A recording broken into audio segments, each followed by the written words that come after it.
أشهد أن لا إله إلا الله وحده لا شريك له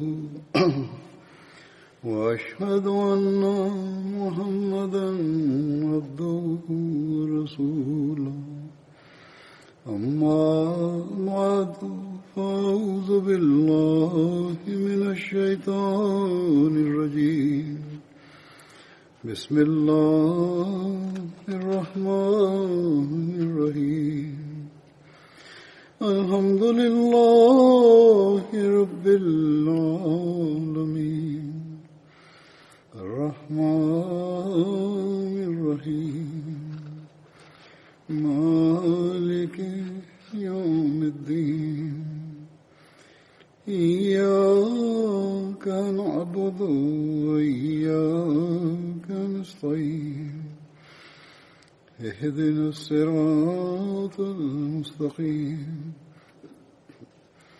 صراط الذين أنعمت عليهم غير المغضوب عليهم ولا الضالين.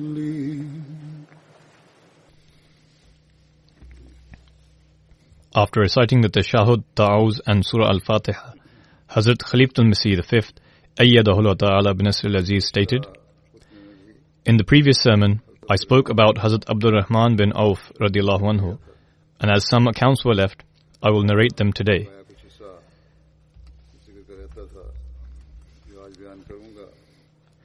Hazrat Abdul Rahman bin Auf was known for his generosity, and he also offered many financial sacrifices. Most of today's references are in this regard. It is mentioned in a narration that Hazrat Abdul Rahman bin Auf left 400 dinars to every participant of the Battle of Badr. Hence, this was fulfilled according to his will. At the time, the Badri companions numbered 100.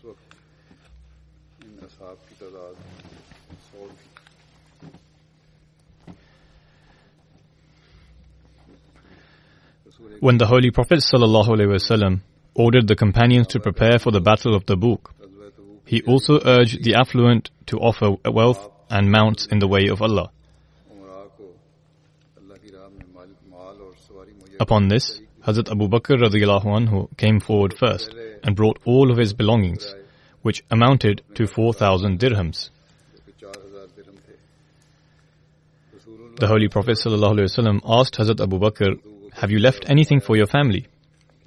He replied, "I left Allah and His Messenger for them." Hazrat Umar radiallahu anhu brought half of his belongings. The Holy Prophet ﷺ asked Hazrat Umar, "Have you left anything for your family?" He replied, "I have left half for them."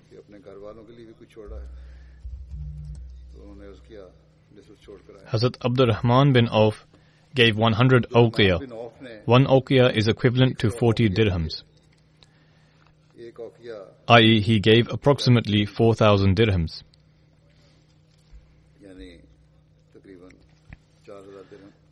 Following this, the Holy Prophet ﷺ said that Hazrat Usman bin Affan and Hazrat Abdul Rahman bin Auf are from among the treasures of Allah the Exalted on earth, who spend for the sake of acquiring Allah's pleasure.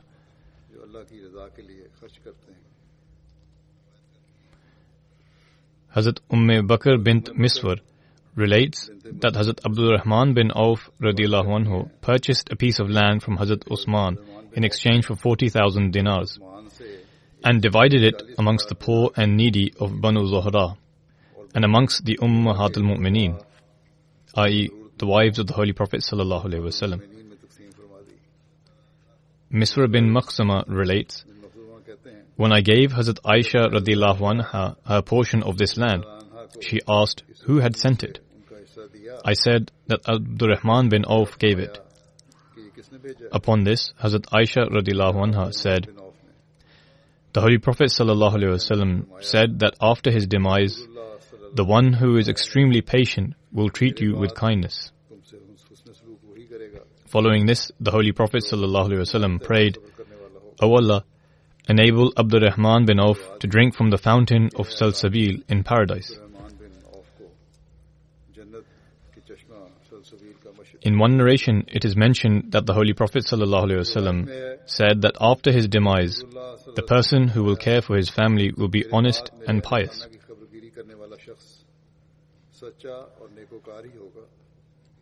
Hence, whenever Abdurrahman bin Auf would travel with the Ummahat al-Mu'mineen, he would ensure their carriages are prepared. He would ensure they performed Hajj and arrange for covers over the carriages of their camels. He would choose such valleys for their camps that did not have tracks passing through it, so that they can uphold and maintain their veil and move about freely during their stay. Once there was a food shortage in Medina. During this time, a caravan came from Syria to Medina, which consisted of 700 camel loads of wheat, flour, and other provisions. As a result of this, there was a commotion throughout Medina. Hazrat Aisha radiallahu anha asked what was the cause of the commotion. She was informed that a caravan of Abdurrahman bin Auf, consisting of 700 camels, has come, which is loaded with wheat, flour, and other provisions. Hazrat Aisha radiallahu anha then said, I heard the Holy Prophet ﷺ state that Abdurrahman bin Auf will enter paradise whilst kneeling. When Hazrat Abdurrahman bin Auf radiallahu anhu heard this narration of al-Mu'mineen Hazrat Aisha radiallahu anha, he went to her and said, O mother, I hold you witness that I have given all this grain, provisions, and even the saddles on the camels away in the way of Allah, so that I may enter paradise whilst walking.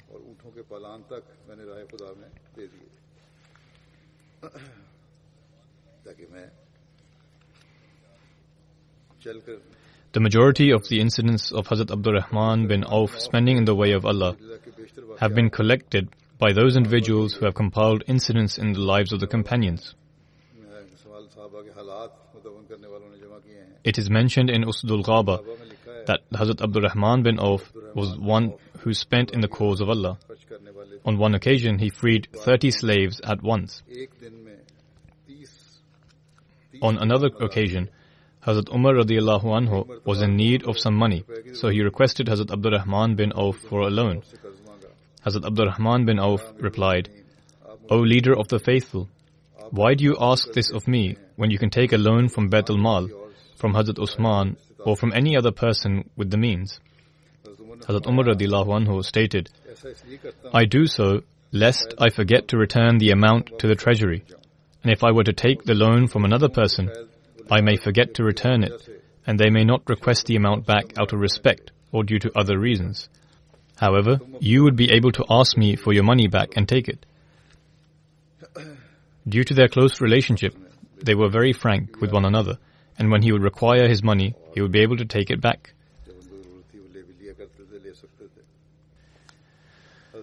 Hazrat Abdurrahman bin Auf's son Ibrahim relates on the authority of his father that the Holy Prophet ﷺ said, O Ibn Auf, you shall enter paradise whilst crawling because you are wealthy. Therefore, you ought to spend in the way of Allah so that you may walk on your feet into heaven. This is similar to the narration of Hazrat Aisha that was previously mentioned. Hazrat Abdurrahman bin Auf then said, O Messenger of Allah ﷺ, what should I spend in the way of Allah? To which he answered, whatever you have at present. Hazrat Abdurrahman bin Auf asked, O Messenger of Allah, all of it? The Holy Prophet ﷺ replied, yes. So Hazrat Abdurrahman bin Auf set forth with the intention of giving all his wealth in the cause of Allah. A short while later, the Holy Prophet ﷺ sent for him to be called back and said, after you left, Gabriel came saying, I should tell Abdurrahman to spend his wealth on hospitality, feeding the poor, giving to those in need, and when spending on others, he should first spend on his relatives. When he does all of this, his wealth shall be purified. Then that pure wealth, which has been spent in the way of Allah, will ensure that he does not enter paradise on his knees, but instead standing on his 2 feet.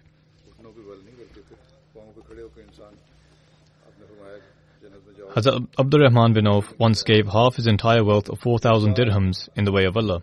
On another occasion, he gave 40,000 dirhams in alms for the sake of Allah. Then on another occasion, he gave 40,000 dinars. Once he gave 500 horses in the way of Allah. And on another occasion, he gave 500 camels in the way of God.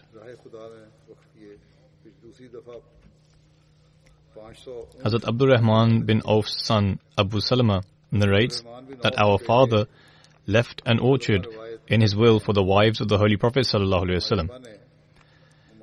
The value of this orchard was 400,000 dirhams.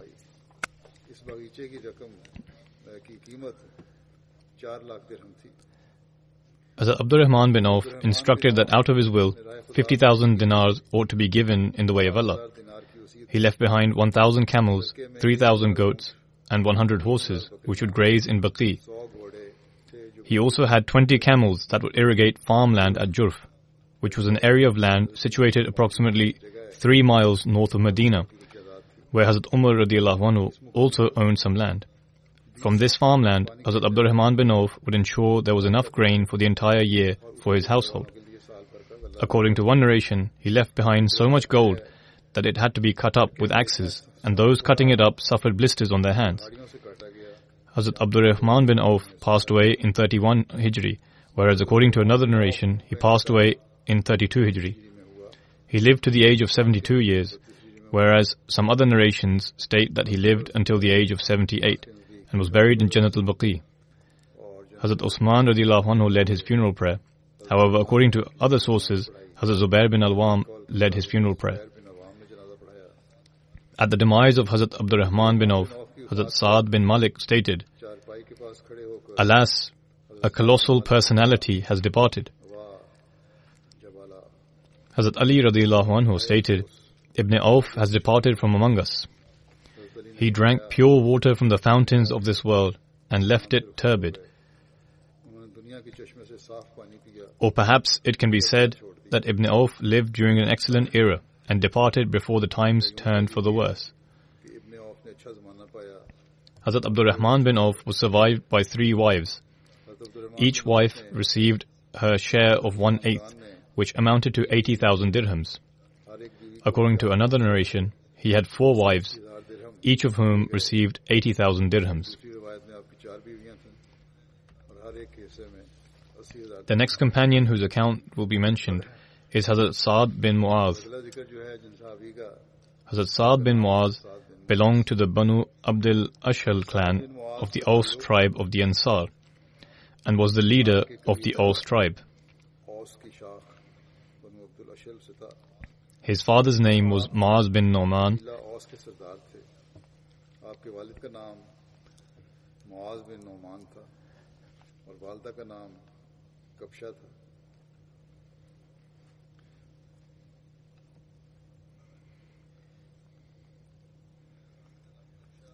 And his mother's name was Kabsha bint Rafi, who was a companion of the Holy Prophet ﷺ. Hazrat Saad bin Muaz's title was Abu Amr. Hazrat Saad bin Muaz's wife's name was Hind bint Samat, who was also a companion. From Hazrat Hind, they had 2 sons, Amr and Abdullah.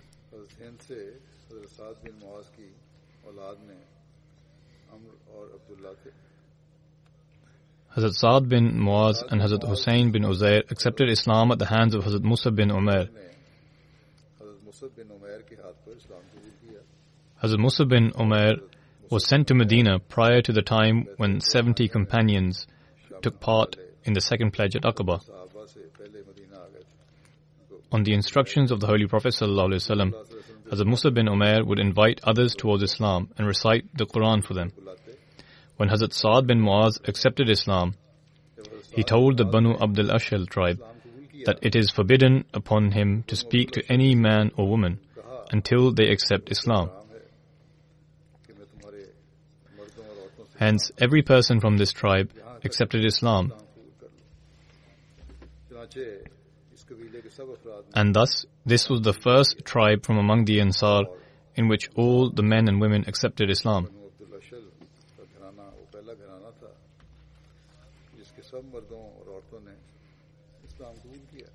Hazrat Saad bin Muaz brought Hazrat Musab bin Umair and Hazrat Asad bin Zurara to his home.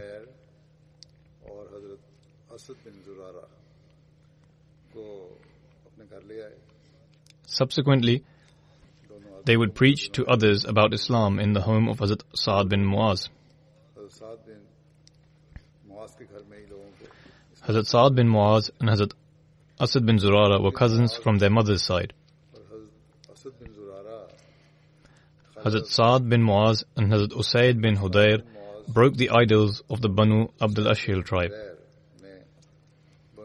They were from the same family, and when their tribe accepted Islam, they broke the idols of their tribe.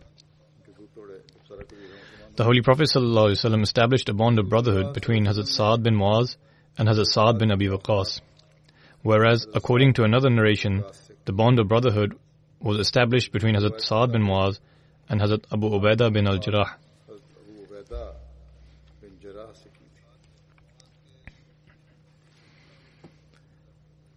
Narrating the account of how Hazrat Saad bin Muaz accepted Islam, Hazrat Mirza Bashir Ahmad Sahib radiyallahu anhu writes in Sirat Khatam al-Nabiyyin,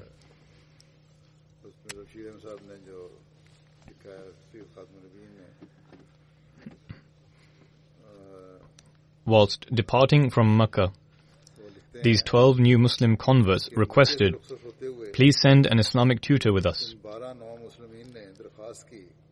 This was after the first pledge at Aqaba.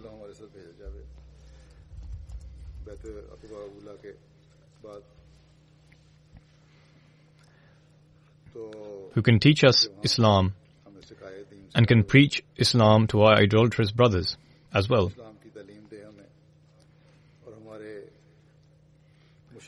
The Holy Prophet ﷺ sent Musab bin Umair, a very devout young man from the Bani Abduddar tribe, along with them.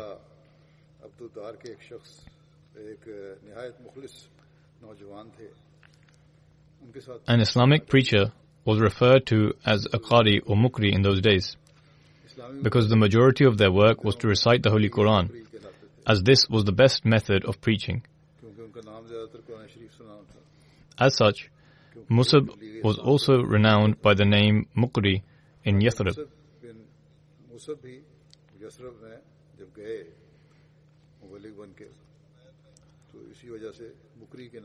When he arrived in Medina, Musab bin Umair stayed at the home of Asad bin Zurara. Perhaps some of these accounts have been mentioned in relation to Hazrat Musab bin Umair. Nevertheless, I shall mention them again here. Upon arrival, he stayed in the home of Asad bin Zurara. Asad bin Zurara was the first Muslim of Medina and was a very devout and influential leader. His home was transformed into a preaching center, and Musab began to perform his duties with full attention. Since the Muslims of Medina lived a collective life, and Medina was comparatively more peaceful, upon the proposal of Asad bin Zurara, the Holy Prophet ﷺ instructed Musab bin Umair radiyallahu anhu to begin offering the Jummah prayer, i.e. the Friday prayers. And in this way, the Muslims began their life as a unified community. The blessings of Allah were such as it was not long before the religion of Islam began to find popularity in every home in Medina. The Friday prayers were formally offered and Islam began to gain popularity. The Aus and Khazraj began to accept Islam rapidly. In some cases, the entirety of a tribe would accept Islam in one day. Thus, the Banu Abdul Ashal tribe also accepted Islam in this manner and became Muslim at once. This was a very distinct branch of the Ansar tribe known as the Aus, and the chieftain of this tribe's name was Saad bin Muaz. Not only was he the chieftain of the Abdul Ashal tribe, but he was the leader of the entire Aus tribe as well. When Islam began to find popularity in Medina, Saad bin Muaz disliked it and endeavored to stop it. When Islam first began to spread in Medina, he was not a Muslim and disliked its spread. but he was closely related to Asad bin Zurara. Both of them were cousins, and Asad had become a Muslim.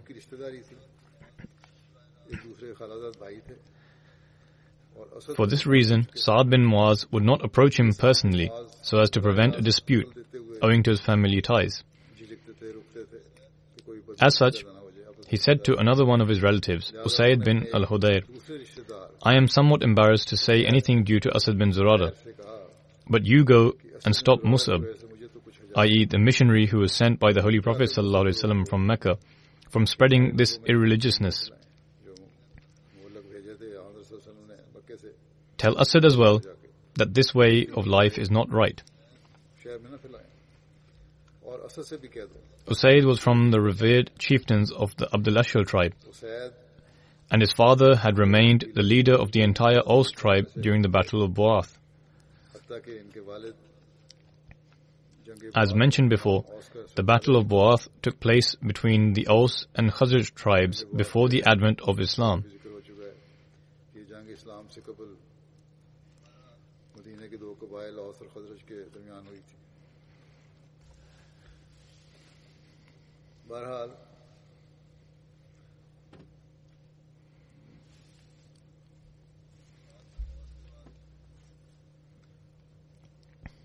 Nonetheless, after Sa'ad bin Muaz, Usayd bin Hudayr had significant influence over his tribe. On the instruction of Sa'ad, Usayd went to Mus'ab bin Umair and Asad bin Zurara. He addressed Mus'ab in a tone of anger, saying, Why do you make our people irreligious? Abstain from this, or the outcome shall not be pleasant. Before Mus'ab could answer, Asad softly told Mus'ab, He is a very powerful chieftain of his tribe. Speak to him very calmly and lovingly. Therefore, Mus'ab addressed him in a very respectful and loving tone and said, Do not be angry. Rather, be so kind as to sit and listen to what we have to say with a cool heart. Then you may formulate your opinion. Usayd found this to be a logical proposition and sat down. Mus'ab recited the Holy Quran to him and enlightened him of Islamic teachings very benevolently. Usayd was so moved that he accepted Islam right away and said, There is such a man behind me that if he converts, our entire tribe will accept Islam. He is the one who has sent me. Wait here, I shall send him.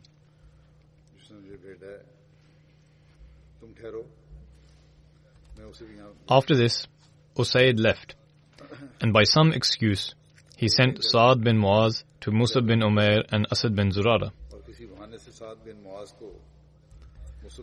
Sa'ad bin Muaz came and furiously said to Asad bin Zurara, Look here, Asad.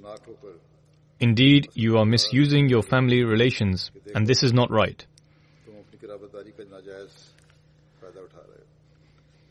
Upon this, in the same manner as before, Mus'ab, i.e. the missionary who had come from Mecca, tenderly and lovingly cooled him down and said, Take a seat here and listen to what I have to say. If then there is something objectionable, you may reject it. Sa'ad responded, All right, this appeal seems to be rational. Resting his spear, he took a seat. He was holding a spear in his hand, and in those days they would carry weapons in this manner. And in this manner, Mus'ab recited the Holy Quran to him and expounded Islamic principles in his very attractive manner. Hazrat Mirza Bashir Ahmad Sahib writes, It was not long before this idol also submitted, i.e. his heart inclined towards the teachings of Islam. Therefore, as per the custom, Sa'ad bathed and recited the Kalima Shahada.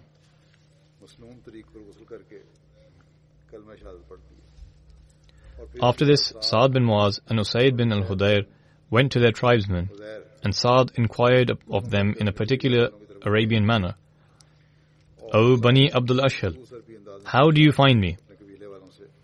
They all answered in unison, You are our leader and the son of our leader. We have full trust in you. Saad then responded, "Then I have nothing to do with you until you believe in Allah and His Messenger."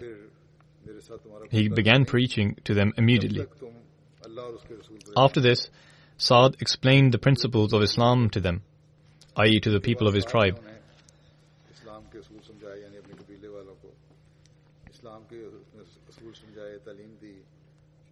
An evening had not yet come before the entire tribe had converted to Islam.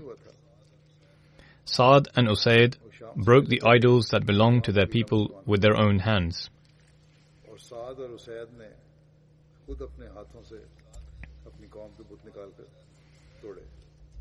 Saad bin Muaz and Usaid bin al-Hudayr, who accepted Islam that day, are counted amongst the most eminent of companions, and among the Ansar, undoubtedly, they possess a magnificent status.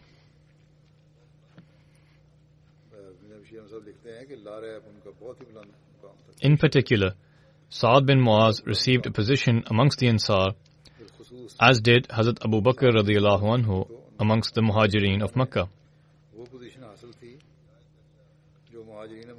This young man turned out to be extremely sincere, remarkably loyal, and an exceptionally devout leader of Islam and the founder of Islam.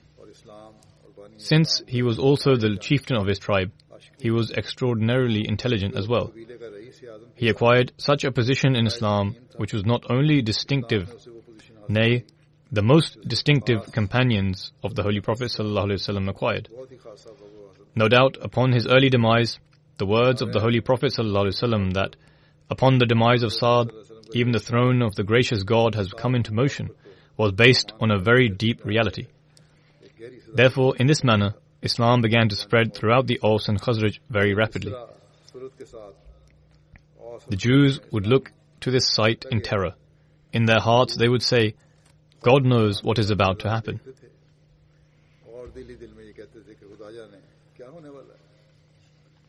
In another place, in Sirat Khatam al-Nabiyeen, Hazrat Mirza Bashir Ahmad Sahib has further elaborated. Much time had not passed since the arrival of the Holy Prophet ﷺ in Medina, when a threatening letter was sent by the Quraysh addressing Abdullah bin Ubay bin Sulul, chieftain of the Khazraj tribe, and his idolatrous companions. The letter stated, "Relinquish your protection of Muhammad ﷺ, or else." As such, the letter read as follows: "You have given protection to an individual of ours, i.e. Muhammad ﷺ, and we swear in the name of Allah that you shall either leave him and declare war against him, or in the least exile him from your city. If not, we shall gather our entire army and attack you, and we shall kill your men and take your women into our possession, making them lawful unto ourselves."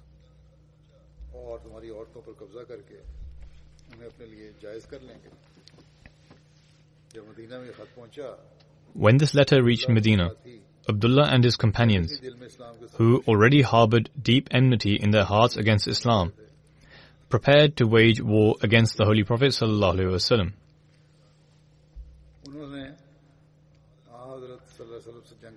When the Holy Prophet ﷺ was informed of this, he immediately met these people and explained to them, i.e. Abdullah bin Ubay bin Sulul and his companions, that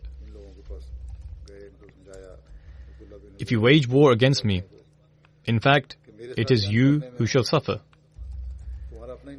For your own brethren and kindred would be your opponents, i.e. those who had accepted Islam are from your own tribe and the people of your own city. In other words, the Muslims from among the Aus and Khazraj will side with me in all circumstances.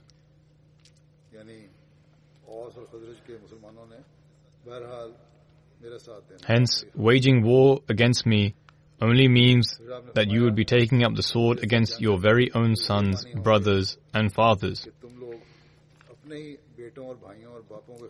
Now you decide for yourself if this is correct.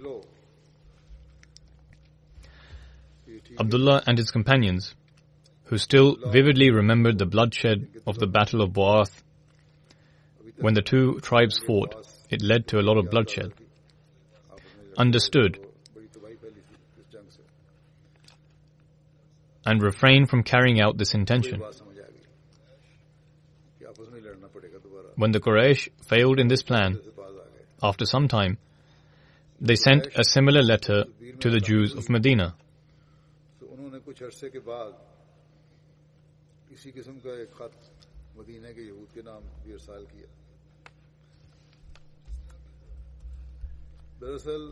In actuality, the purpose of the Quraysh was to wipe out all traces of Islam from the face of the earth.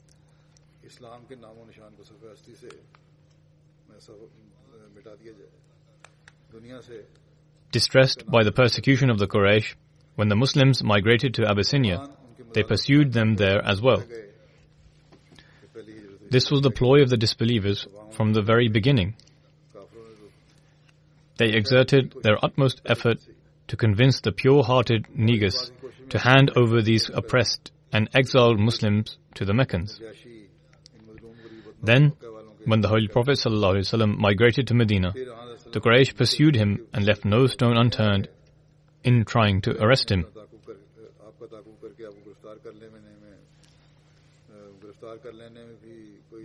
They tried their utmost at every occasion to destroy Islam or the Holy Prophet ﷺ.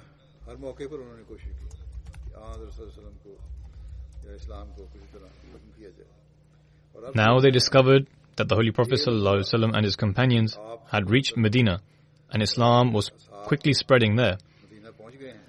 Therefore, they instigated the people of Medina to annihilate Islam by waging war against the Holy Prophet ﷺ, or to exile him from Medina by relinquishing their protection of him.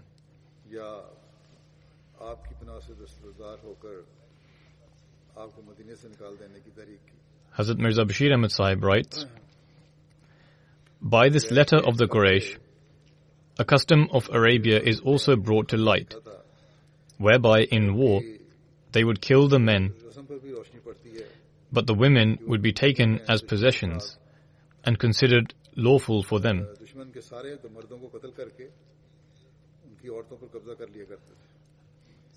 Moreover, with regards to the Muslims, their intentions were far more treacherous.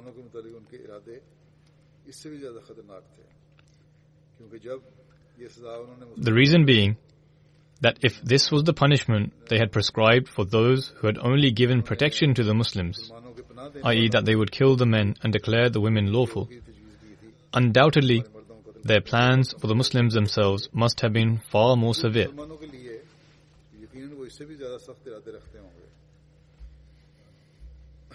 This letter from the Quraysh of Makkah was not due to temporary vehemence. Rather, they had firmly decided never to allow the Muslims a life of peace and were bent upon eliminating Islam from the world.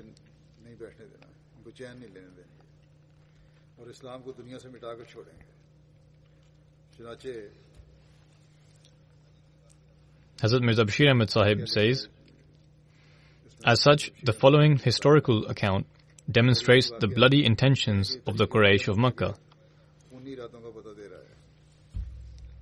There is a narration in Bukhari that sometime after the migration, Sa'd bin Mu'az, who was the head chieftain of the Aus tribe and had become Muslim, traveled to Makkah with the intention of performing Umrah.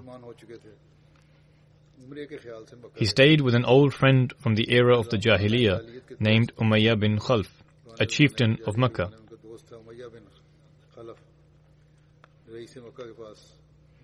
Since he knew that the Meccans would provoke him in order to avoid altercation, he said to Umayyah, I wish to perform tawaf of the Ka'batullah. Take me along at such a time when I can perform this duty alone in peace and return to my homeland.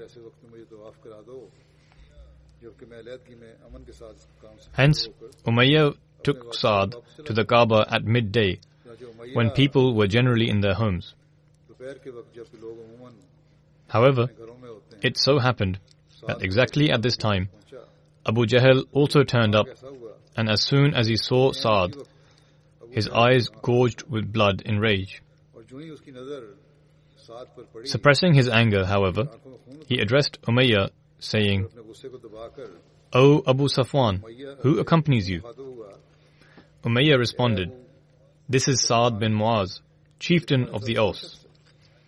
Upon this, Abu Jahl furiously addressed Sa'd, saying, "Do you think that after granting protection to that apostate, i.e. Muhammad sallallahu alaihi wasallam, heaven forbid, you shall be able to perform tawaf of the Kaaba in peace?"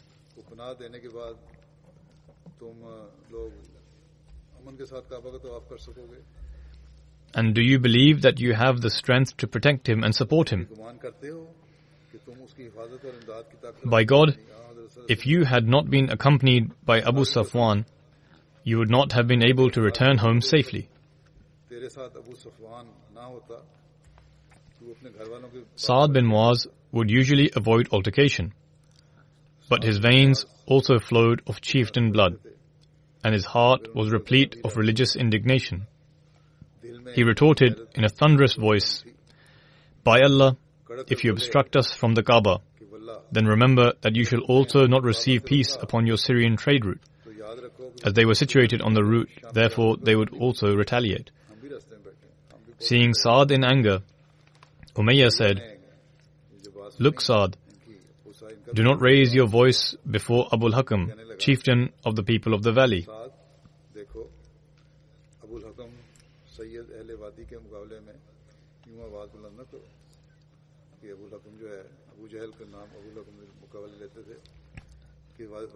Sa'd, who was also enraged, responded by saying, "Keep out of this, Umayyah. Do not interject. By Allah, I cannot forget the prophecy of the Holy Prophet ﷺ that one day you would be killed at the hands of a Muslim."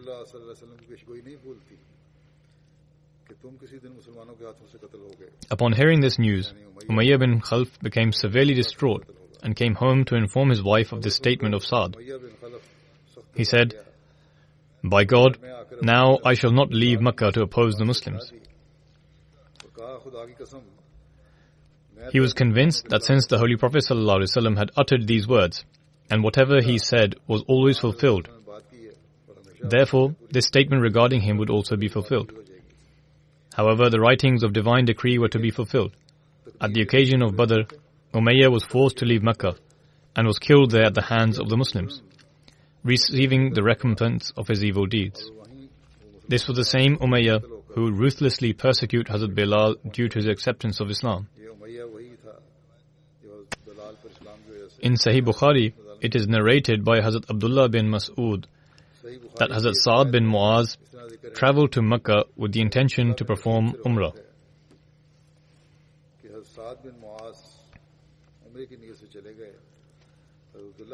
Hazrat Abdullah further relates that upon reaching, he went to Umayyah bin Khalf, Abu Safwan's house. Since they had an old acquaintance, therefore, whenever Umayyah would travel to Medina, he would stay with Hazrat Sa'd. Therefore, when Hazrat Sa'd decided to perform the Umrah, he planned to stay at Umayyah's house, so that he would be able to perform Umrah in peace. Whenever Umayyah would travel to Syria, he would pass through Medina and stay with Hazrat Sa'd. Hazrat Abdullah had narrated at the beginning that they both were old acquaintances, therefore he would stay with him in Medina, and so Hazrat Sa'd also decided to stay with him in Makkah.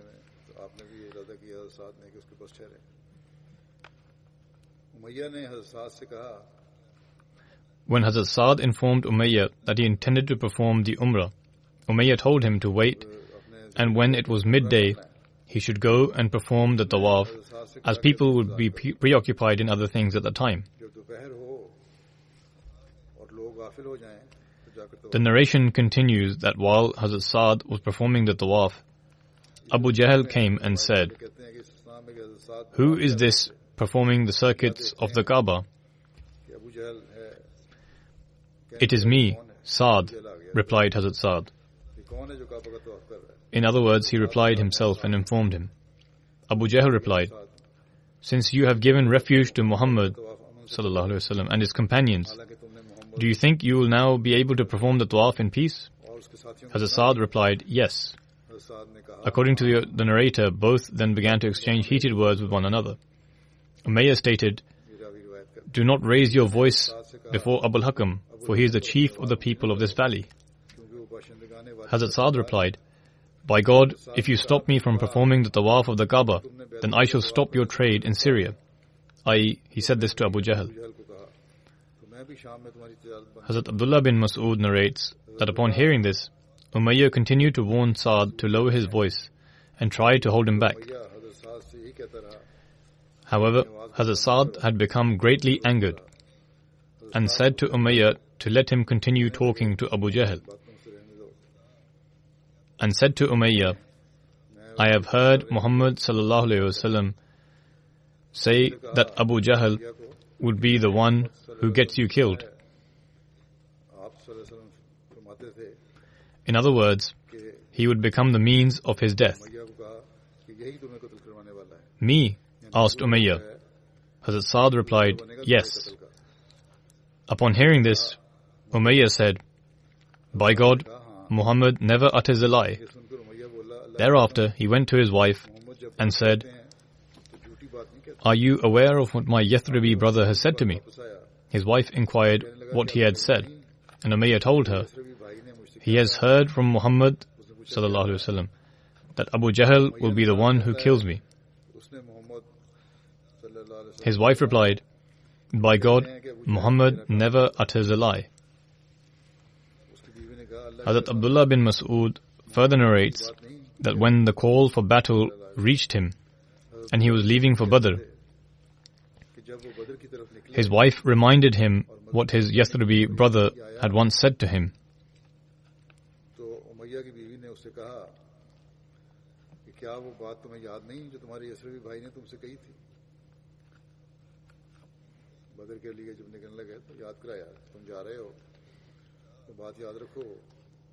Upon being reminded, Umayyah decided not to go. But Abu Jahl convinced him that since he was amongst the leaders of Mecca, therefore he should come, even if it be for just 1 or 2 days.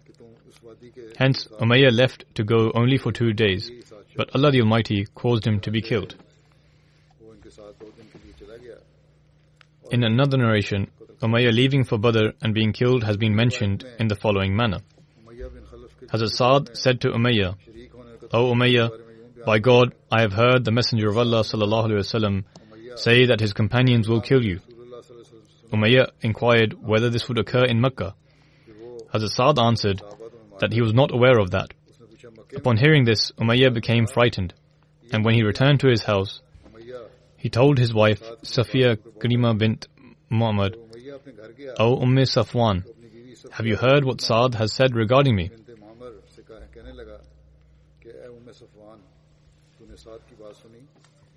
"What has Saad said?" inquired his wife. Umayyah said, "He says that Muhammad told him that they will kill me.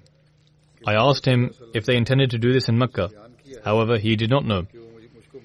Umayyah then further said, "By God, I shall never leave Mecca," as he was overcome with such fear. On the occasion of the Battle of Badr, Abu Jahl called the people for battle and also told Umayyah to come as well in order to protect their caravan. However, Umayyah did not want to leave. When he had refused the person who had come to convey the message, Abu Jahl then came himself and said, "O Abu Safwan, when people see that you are staying behind, even though you are the chief of the people of the valley, then they will also stay behind." Abu Jahl continued to convince him until eventually Umayyah said, "Since you are leaving me with no choice, I will therefore purchase the best camel in Mecca."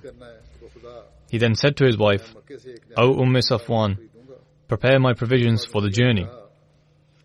His wife then reminded him, "Have you forgotten what your Yathribi brother once said to you?" Umayyah replied, "I have not forgotten. I will travel with them for a short distance and will then return. I will not go for the entire journey." And so when Umayyah left, wherever he would stop to camp, he would tie the foot of his camel. He continued with this precaution until Allah the Almighty caused him to be killed in Badr. The incident of his killing was mentioned in the previous sermon as well, with reference to Hazrat Abdul Rahman bin Auf's account. It was mentioned that Hazrat Bilal called the Ansar, and they then killed him for the cruelty and torture he had perpetrated against Hazrat Bilal.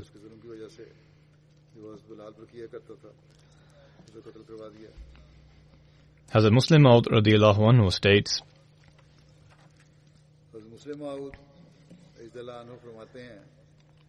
an occasion was provided by Sa'ad bin Muaz, chief of the Aus tribe of Medina, who arrived at Mecca for the circuit of the Kaaba. Abu Jahl saw him do this and said, after giving protection to this apostate Muhammad, do you expect you can come to Mecca and circuit the Kaaba in peace? Do you think you can protect and save him?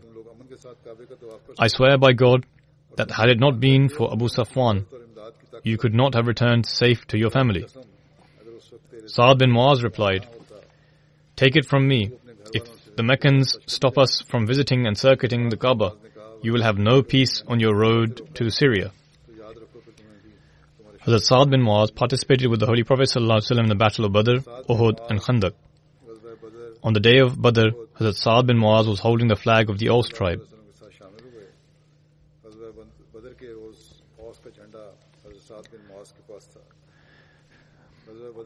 Hazrat Sa'ad bin Muaz's passion, love and devotion to the Holy Prophet ﷺ is evident when on the occasion of the Battle of Badr, he expressed his suggestion to the Holy Prophet ﷺ.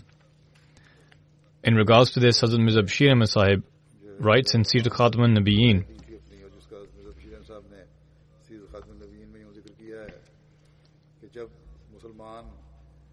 passing through one side of the valley of Safra. Safra is the name of the valley situated between Badr and Medina. It was here that the Holy Prophet ﷺ distributed the spoils of Badr amongst the Muslims. In this valley there are many date trees and the land is used for cultivation. It is one marhala away from Badr. When the companions reached Zafran, which is only one manzil short of Badr, news was received that a powerful army of the Quraysh was advancing from Makkah.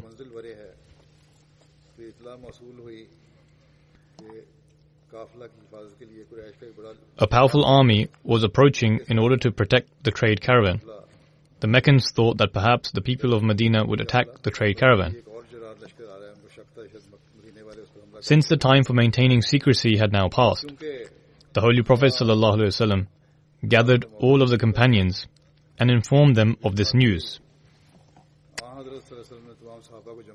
Then he sought their counsel as to what should be done. Some companions submitted, O Messenger of Allah, taking into consideration our apparent means, it seems more appropriate to confront the caravan, because we have not yet fully prepared ourselves to fight the army. However, the Holy Prophet ﷺ did not approve of this suggestion. On the other hand, when the most eminent from among the companions heard the suggestion, they would stand up and deliver passionate addresses and submitted that our lives and our wealth belong to God. We offer ourselves to serve on any front. As such, Miqdad bin Aswad, who is also known as the Miqdad bin Amr, said, O Messenger of Allah, we are not like the disciples of Moses, so that we should tell you, go thou and thy Lord and fight, and here we sit. Rather, we affirm that you may go wherever you wish. We are with you, and shall fight to your right and to your left, and in front of you and behind you. When the Holy Prophet ﷺ heard this address, his blessed countenance began to glow with joy. Yet despite this, the Holy Prophet ﷺ waited for a comment from the Ansar and desired that they should also say something. This was because the Holy Prophet ﷺ thought that the Ansar perhaps believed that according to the Bayt at Aqaba, their obligation was to stand up in defense only in the case that Medina was attacked. Hence, despite such passionate addresses, the Holy Prophet ﷺ would continue to seek counsel as to what should be done. Sa'ad bin Muaz, chieftain of the Aus, understood this desire of the Holy Prophet ﷺ and submitted on behalf of the Ansar. O Messenger of Allah, perhaps it is our counsel that you seek. By God, when we have believed in you as being truthful and have placed our hands in your hand, then go forth wherever you desire. We are with you. We swear by that being who has sent you with the truth, that if you order us to dive into the sea, we shall dive into it, and not a single one of us shall hold back. God willing, you shall find us steadfast in battle, and shall witness from us that which shall be the delight of your eyes. When the Holy Prophet ﷺ heard this address, he was overjoyed and said, Go forth then in the name of Allah, because Allah has promised me that He shall definitely grant us victory over one of these two parties, i.e., the army and the caravan. I swear by God that at this very time I am witnessing the places where the enemy men shall fall after being slain. Subsequently, this is exactly what transpired. There are a few remaining accounts of Hazrat Sa'd bin Muaz, which I shall narrate in the future sermon, God willing.